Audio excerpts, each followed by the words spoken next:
Good day. It's an honor, a true honor, to be back at the Federal Reserve and to take up this duty at a time of such consequence. I've been especially heartened by the warm welcome of old friends and new colleagues both.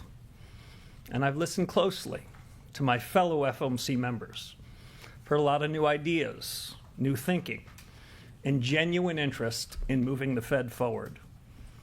This week's FOMC meeting exemplified the very best of the Fed's traditions: rigorous debate, open-mindedness, commitment to mission, responsibility, and accountability for performance. In this business, they all add up to one thing: getting monetary policy right, or as near to it as we can do. That is our North Star. My colleagues and I are here to serve our legislative remit, which you've heard us say before: price stability and maximum employment. And these objectives guided our business in the meeting just concluded. As you saw a few moments ago, the committee decided to maintain the target range for the Fed funds rate at 3.5% to 3.75% in support of the Fed's dual mandate. The committee also reaffirmed its policy of maintaining ample reserves in the banking system.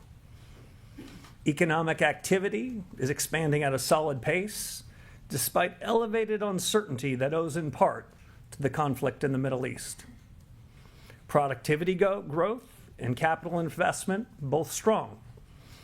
Job gains have kept pace with the workforce, and the unemployment rate has changed little. We recognize that inflation has been running well ahead of the Fed's long-stated inflation goal of 2%. That's been going on for more than 5 years. Persistently high prices are a burden for the American people. But the recent past need not be prologue.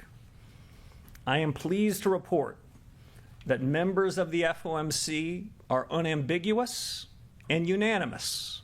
This committee will deliver price stability.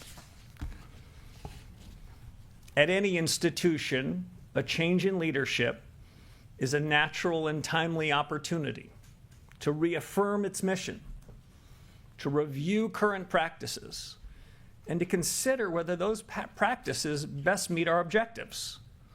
My Fed colleagues and I will be working in close collaboration to ask what changes might improve the conduct of monetary policy. On that score, you might have already noticed something: a difference in today's policy statement. It's a bit shorter, a bit simpler, and it dispenses with some older language. That statement just gives you the facts as best we can judge it. Absent also is so-called forward guidance, which we agreed was not well suited to the current policy conjuncture. This afternoon, you also received the usual summary of economic projections. It's been the practice of this committee for participants to submit these projections, and I have encouraged my colleagues to continue to do so. I, however, have refrained from offering any projections of my own, consistent with my long-held views on the SEP, at least as currently structured. In the median projections, real GDP rises at 2.2% this year, 2.3% next year, and total PC inflation runs at 3.6% this year, 2.3% next year. The unemployment rate stands at about 4.3%. The median participant judges that the appropriate federal funds rate to be at 3.8% at the end of this year and 3.6% at the end of next. Let me turn now to a few words on a key initiative that we're announcing today. I'm appointing a task force in each of 5 areas that are central to the broad conduct of monetary policy. First, Fed communications. Second, the Fed's balance sheet. Third, our use and reliance on existing data sources. Fourth, productivity and jobs in an era of transformation. And last, the Fed's inflation frameworks. These subjects are timely, consequential, and in my view, worthy of a fresh look. My colleagues and I discussed them with energy and purpose over the last couple of days. For each of these independent task forces, I'm enlisting some of the very best minds, both inside and outside the economics profession. They will be supported by subject matter specialists from our superb Fed staff. And they'll have a straightforward charge. Start with first principles. Ask hard questions.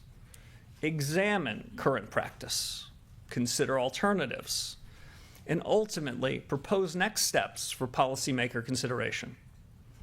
Since last summer, my colleagues discussed possible improvements in the form and function of Fed communications.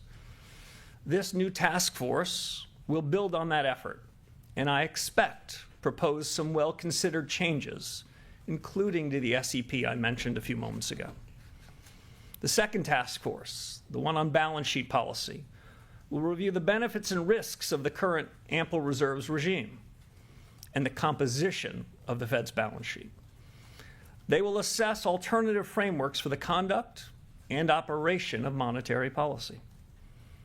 The third task force, the one on data, will evaluate new information sources and consider methodological changes to improve data gathering, with the aim of giving policymakers more accurate, relevant, contemporaneous, and perhaps most important, actionable information on the state of our economy. Fourth, the task force on productivity and jobs.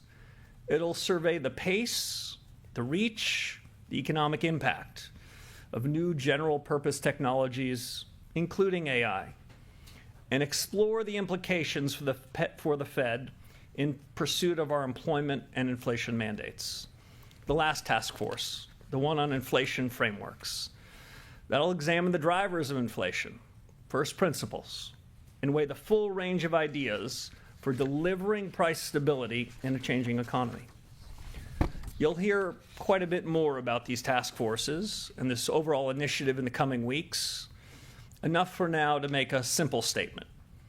Each task force will serve an objective shared by everyone in the system, shared by everyone around that table that I sat with over the last couple of days. A Federal Reserve that is clear-eyed about its mission, fit for purpose, and focused on the future. And with that, I appreciate your attention. I'm happy to take your questions. Howard Schneider. Hi, Chairman Howard Schneider with Reuters. Good to see you again, and welcome back. This is a lot to be putting in motion so fast. What is the timeline you have in mind for each of these? So I think it'll depend on the task force. It also depends on the urgency in which we need clear answers. My expectation, I'm still in the business of recruiting and finalizing them. My expectation is the task forces will begin work in the next couple of weeks, and we'll start to get some more information from them, some more framing of how they see things starting in the fall end, hopefully most, if not all of them, concluding by year end. And just specifically on the inflation framework, you talk about first principles. Does this include a review of the 2% target itself? You've mentioned that things to the right of the decimal point don't matter. Should this be starting from a premise that 2% as a point estimate is too strict? Let me break that into two pieces. First, on the inflation framework review, their remit is what are the drivers of inflation? What's the Fed's responsibility for inflation? In part, how do we measure inflation? But that'll overlap with my data group. On the 2% inflation objective, that is the Federal Reserve's long-held objective of 2%. You've heard me say before, I tend to focus on the left of the decimal point.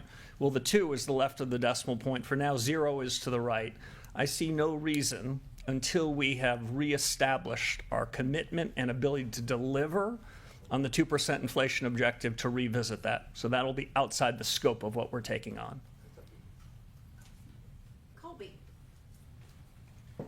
Thank you so much. Colby Smith with the New York Times.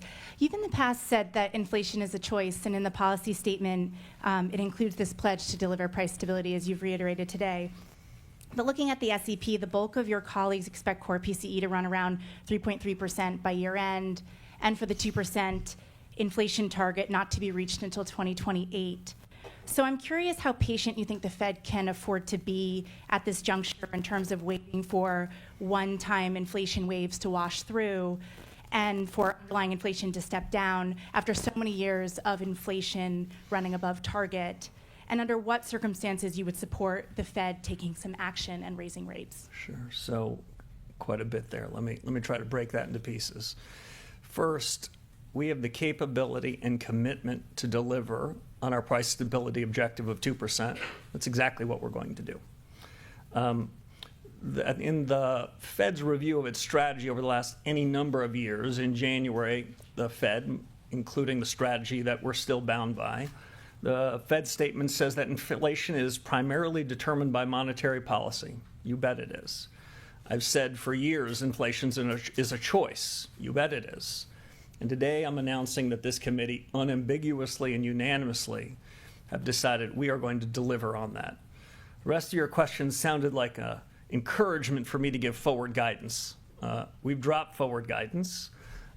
Some along the committee, I think, dropped it, I suspect, from our discussion the last couple of days, because they said at this moment in time, it doesn't feel as though providing forward guidance is right. Others have, I'd say, different views and think as a general proposition, forward guidance isn't the business we should be in. But that'll be taken up by the Task Force on Communications and my policymaker colleagues. We're going to listen hard to what the experts say and make our own decision. But I can't give any forward guidance about what we're going to do next. The good news is we'll be meeting in 6 weeks. So just following up, I guess, on the current policy settings, then I am curious how restrictive you think things are at the current moment, given the flow of data that we've seen and forecasts that are coming down the pipeline. Yeah, I've heard characterizations both inside and the Fed about that. I'll give you my own. It's uneven. If I look at the housing markets as one example, Fed policy isn't the single determinant of the state of the housing market. But broadly, I would say there, Fed policy appears to be somewhat restrictive. I would have a hard time managing to say those words if I were to see what's happening in financial markets. So I'd say it's uneven. That's perhaps a function of different transmission mechanisms of monetary policy, whether monetary policy is coming from our interest rate tool or our balance sheet tool. But the good news, we have a task force on that too, and the balance sheet task force will be looking more at that subject. You've said you don't like forward guidance. You dropped it from the statement this time. But with the dot plot, 9 members suggested that they want a rate increase by the end of the year. And the markets have taken that as forward guidance. So what does this mean in terms of how you guide the markets and in terms of what the dot plot's future is? I'm going to have to give you the same answer I gave to Ms. Smith. We've got a task force for that. I'll give you a little bit more. I reviewed the dot plots, and when I saw the submissions, I noted that all the submissions were coming in with pencils, those kind with the big erasers. That's to say that I think my colleagues around the table, when they submitted their dots, understand the world is changing quite quickly. And they didn't feel bound by them 6 weeks from now or 6 days from now in the event that their circumstances change. I'll note a couple other things. What I heard around the table was, as they submitted their modal forecasts, to be clear, weren't, this was more likely than not. This was more likely than their other scenarios.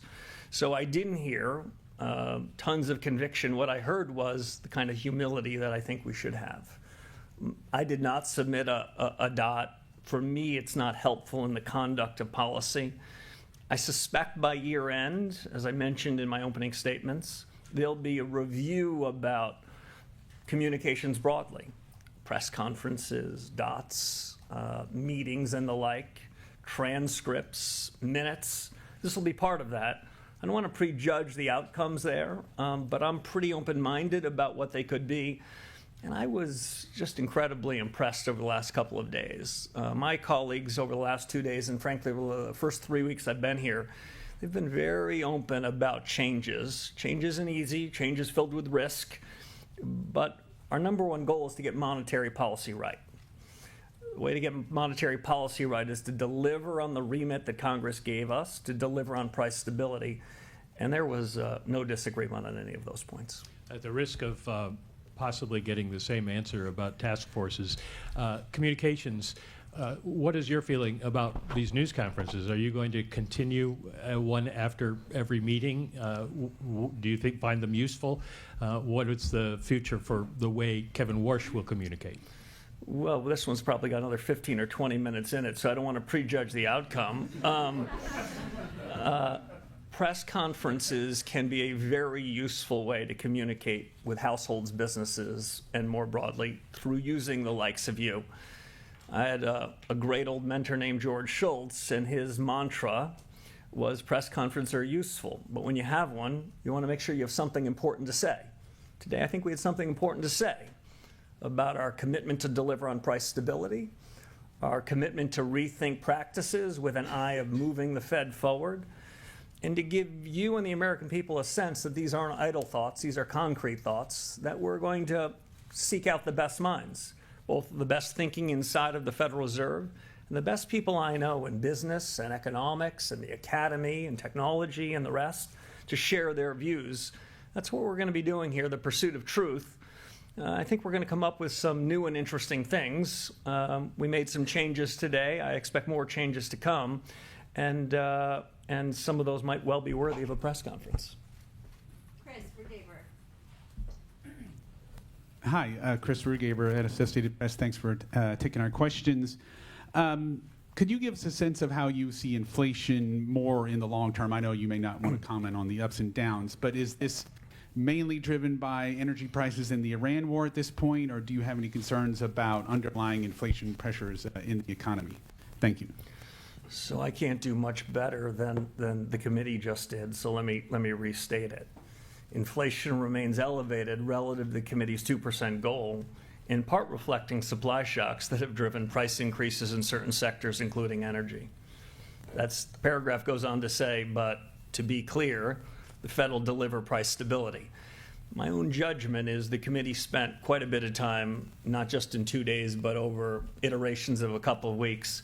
That's what we're prepared to say about inflation, but the commitment to deliver is strong, unanimous, and unambiguous.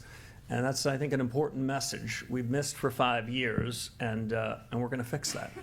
Well, great. And then just on the data task force and everything else, I mean, generally speaking, I think people feel the Fed looks at everything already. Certainly, that was the sense from before. Is there data that you feel is not given enough weight? I mean, you mentioned the trim to mean in the past, but again, that's well known to certainly most Fed members. So what is that task force looking at, and what might be I mean, I know you don't want to prejudge the outcome, but are there examples of data that you expect might be given more weight? Thank you. So you're answering my question, so let me say I don't want to prejudge the outcome. I also don't want to say too much about what they're going to do because I still have a phone call or two to make before I've nailed down the people that are doing that. I'm interested in what the outside experts' view is on the subject. I'll say this generally.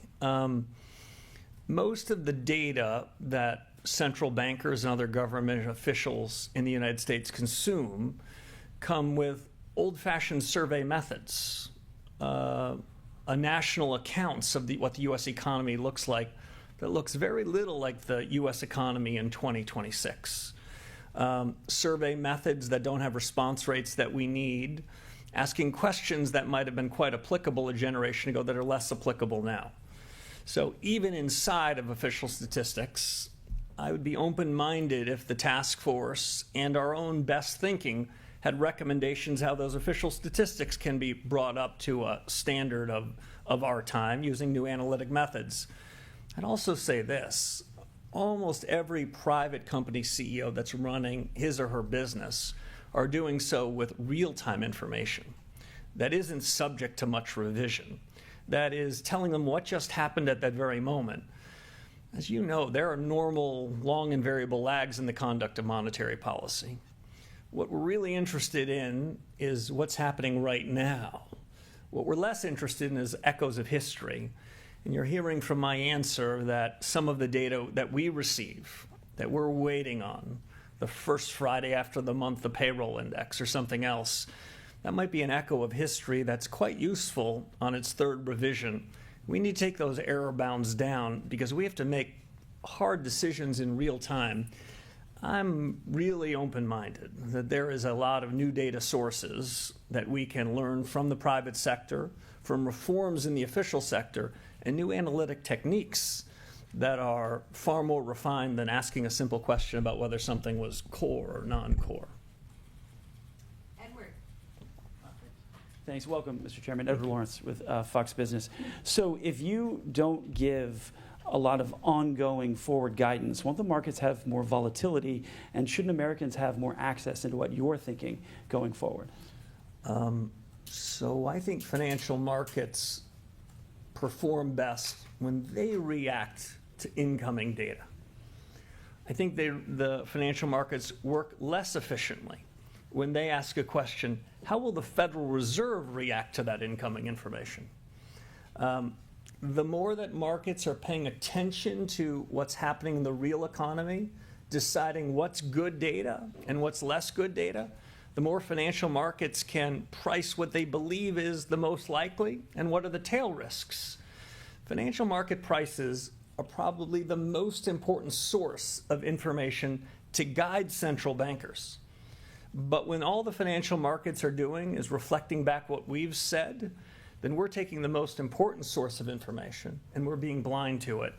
I'd like us to create a system where those blinders come off, where markets are following data that they efficiently think is reliable, and they'll be watching data, we'll be watching data. They'll come with better information through market prices to us. We can make more informed decisions with ultimately the goal that I said at the outset, deliver on the price stability objective that Congress told us to do and that we've got to get in the business of doing. Yeah, if I could take you in the meeting a little bit. This is your first meeting. The board members seem fairly hawkish when you listen to, in general, when you listen to what they're saying. Was there any discussion of a rate cut going forward today? There was one proposal on the table. There was no discussion of any other proposals. The discussion on that proposal, I would say, was quite limited. The group was unanimous and unambiguous on it. It has been the practice of this central bank and others to have a range of alternatives. Today we had one. I thought it furthered the discussion, deepened it, and made it clear what we needed to do and how we needed to deliver. I wouldn't prejudge what happens in the future, but there was only one big subject for us. We took it on. We had a good family fight on it for a couple of days, and we ended up, I think, in a better place. Claire. Thanks a lot, Claire Jones, Financial Times. Coming to this blind, reading this very nice short statement that I think we've all appreciated in the room, one might wonder why you didn't raise rates today, considering what you're saying here about the risks to US inflation and your mandate. I guess, why not, and what would you need to see in order to get to that place? And secondly, on your task forces, are there any best practices at other central banks that you'd consider looking at? Thank you. Yeah. I'm glad they're in the practice of giving you two questions, because my answer to your first question was going to be very curt. I've got nothing more to say than the statement itself. And to the point of the question I got before, market reactions to what we say unfiltered, I think is more helpful than having delivered a statement, me then improvising further upon it. Best practices of task forces. This is a subject I've thought some about. I've been on a task force or two in my life. Best practice, find the best minds. Ensure that the task forces have a range of people, both by backgrounds and predispositions, so they too can have a bit of a family fight. Make sure when you establish a task force that the group that's going to be the recipient of the information feels as though they've got some equities in it too. That's why we're looking for, haven't done the final roll call, some of the most significant talent we have in the building and across the reserve banks on each of these, and in some sense seconding them to this group for a period of some number of months, so that the leaders of the task force know what the most analytical central bank in the world thinks about that. They can reflect on it. And a final best practice, we're not outsourcing decisions to anybody. Administrations past and present, reserve banks have chosen a group of 19 people around the table. These will be our decisions. We can agree to some of the recommendations, disagree with others, have a good family fight about it. But what comes from them will, I hope and believe, make the discussion we have internally better, stronger, more of a dialectic, so that we can finally deliver on that price stability objective. Just a quick follow-up on your markets point. If you look at 2-year yields, they're really suggesting that markets think more tightening is needed. Would that be your read on what the 2-year yield is saying as well? We were in such a good place. This is why we don't do third questions, I presume. I'm not going to offer any commentary on market reaction over the last 30 or 60 minutes. What we've given markets is a new chapter for the central bank, some fresh thinking. What we've given markets and households and businesses, I think, is a commitment to ask ourselves hard questions such that we can deliver on the promises that we've made before. This is a lot of change for financial markets to digest. I wouldn't be particularly intrigued by how they react in the first several minutes or even first several days. What I think is most important is that financial markets, and at least as important, households and businesses know that this central bank will deliver on price stability. Brian. Hi there, Chairman Warsh. Brian Chung with NBC News. Thank you for taking our questions. So when you say that we've dropped forward guidance for the layperson, that might sound like the Fed's going to say less or offer less insight into where their borrowing costs might go.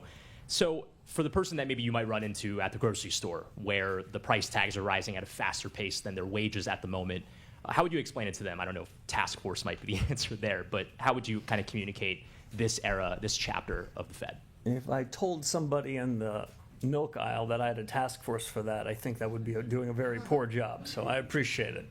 If I saw somebody in the grocery store, what I would say to them is that we cannot have a very significant effect on particular prices.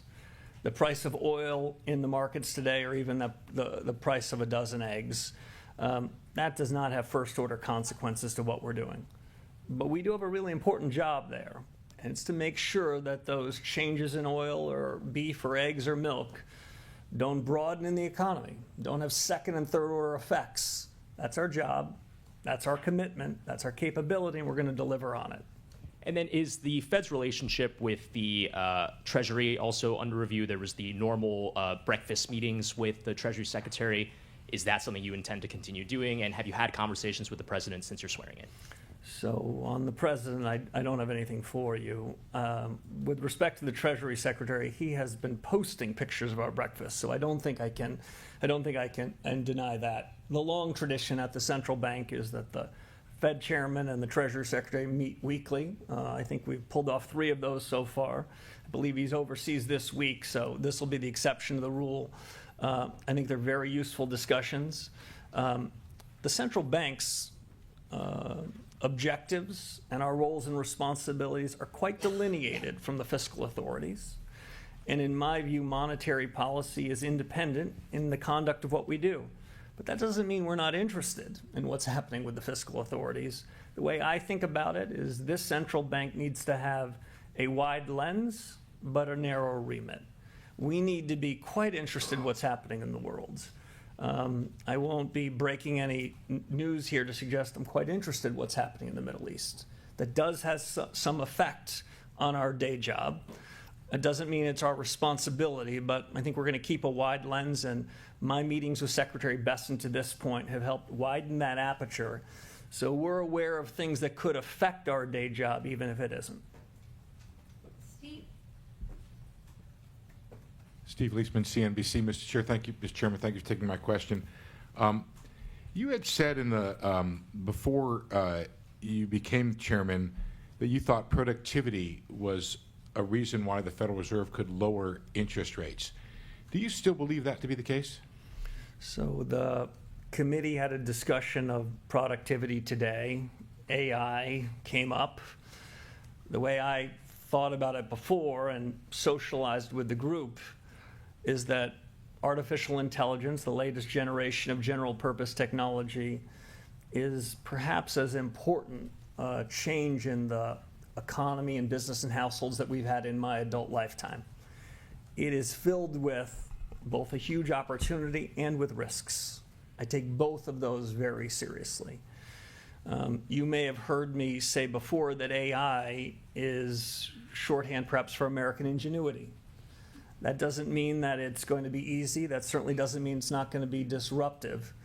But over the long term, my conviction, and I heard quite a bit of support for this around the committee today, is the United States is a winner as we go down this. The United States is ultimately going to be better off in that.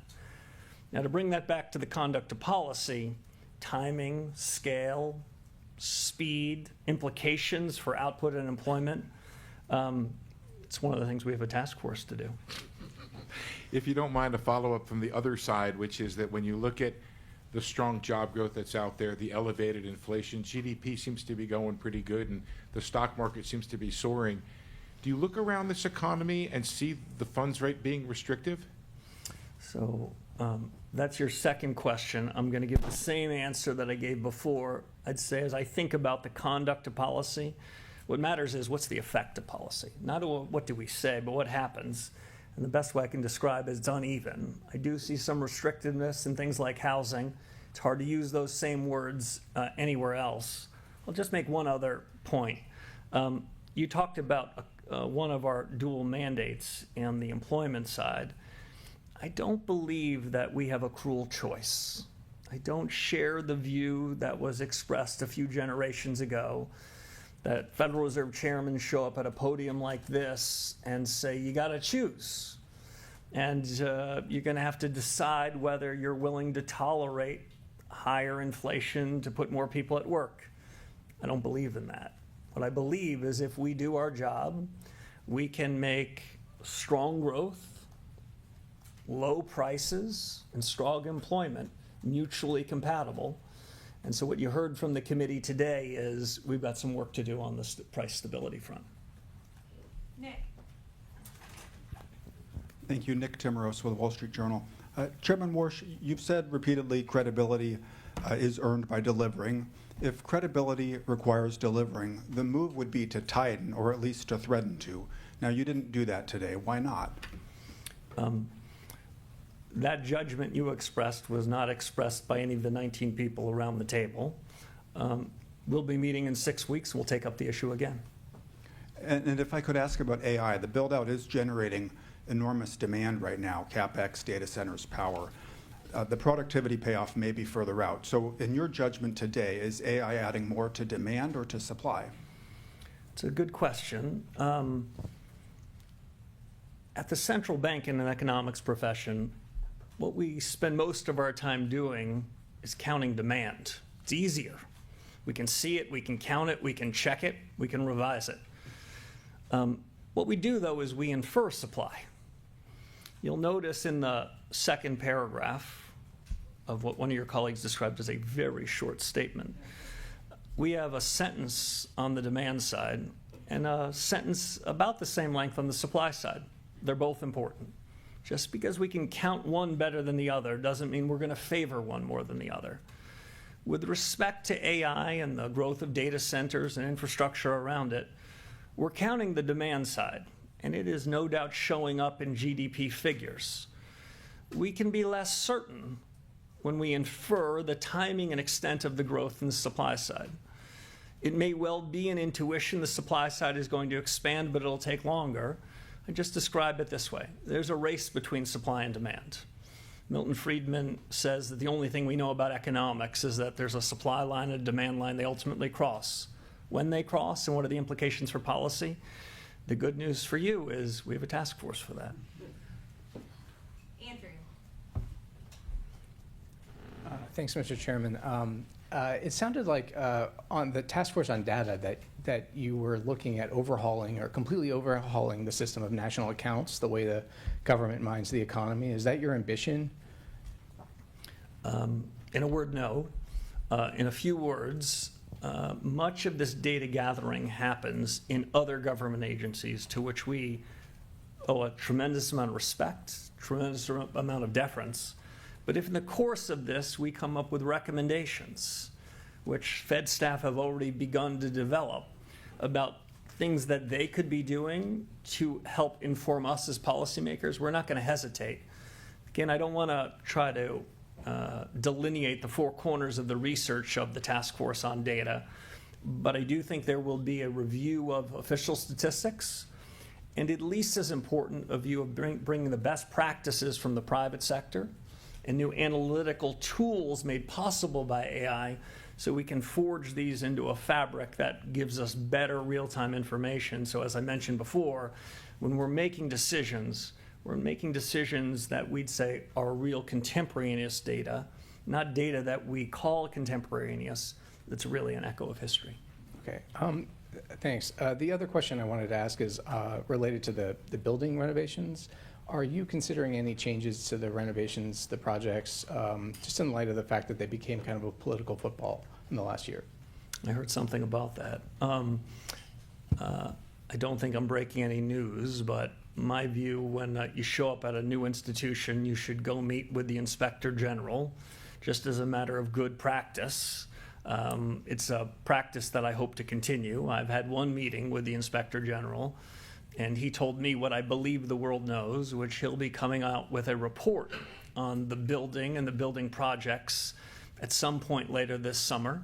I'll be interested in reading the report. From my perspective, with a forward-looking glance, is there anything that we can be doing or should be doing from this moment until the completion of the project to do what we can to be good stewards of taxpayer money and make sure that we're delivering on the promises that we made? Some more work to do. You might not be surprised in the first few weeks. I've been somewhat preoccupied on other matters, but I promised to get to the full breadth of the Fed's tasks in the weeks ahead. Victoria. Hi, Victoria Guida with Politico. So I know that you did not submit a forecast, but you are the person who is authorized to speak on behalf of the FOMC. So I'm wondering if you could tell us in the SEP, the increase in the expectations for inflation, is that all because of the Iran war? What was the discussion around what the expectations for inflation being higher and also potentially growth being slower? So my read of what I heard in the room reflected, I must admit, in the SEPs, is half of my colleagues thought the policy rate, given all those developments, should be at this level or lower between now and year end, and the other half thought higher. That 19th voter was me, and I didn't submit one. There's a range of views on the questions of first and second round effects, no resolution or conviction, but we'll be meeting again in 6 weeks. I think we're going to know more then, and I think that my colleagues are very attentive to incoming developments between now and then. And can I just quick follow up on the SEP? You said that you're still encouraging your fellow committee members to submit forecasts even if you're not doing it. So what do you think is the benefit of them doing it even if you don't? That's the commitment that the FOMC made, and it's a commitment that I hope we live up to. Commitment we made was to deliver price stability. I expect us to live up to it. By the time we get to the end of this year, as I mentioned, I wouldn't be surprised if there was a new communications framework. There were some changes to the SEP. That's a committee discussion, a robust discussion. I think we'll have it. I believe we're going to come to a better mix of communications to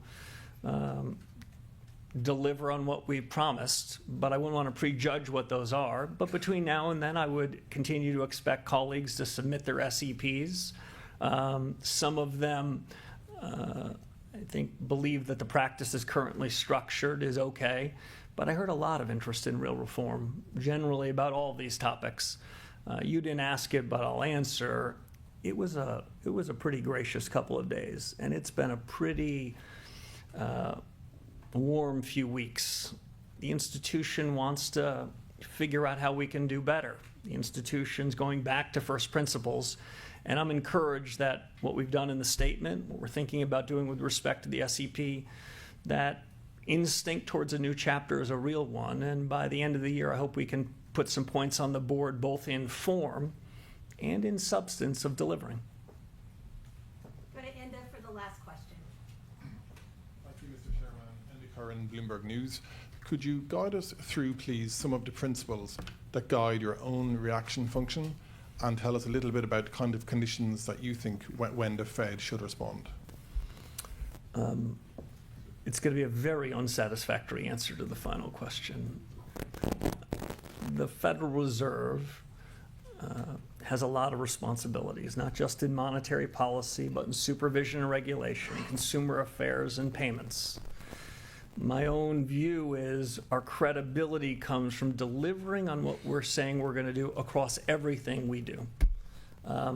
I've devoted more time in my first 3 weeks to monetary policy than all those things.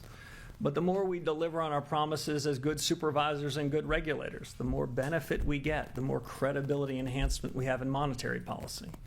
When we deliver on our price stability objectives, which we will, the American people will feel as though the hardships that they've been living through, in part because of inflation in the last 5 years, are in the rearview mirror, and that credibility will have dividends across what we do, and the institution will come to press conferences like this, always with an impetus to reform, always with an impetus to do better, but we're going to put some points on the board.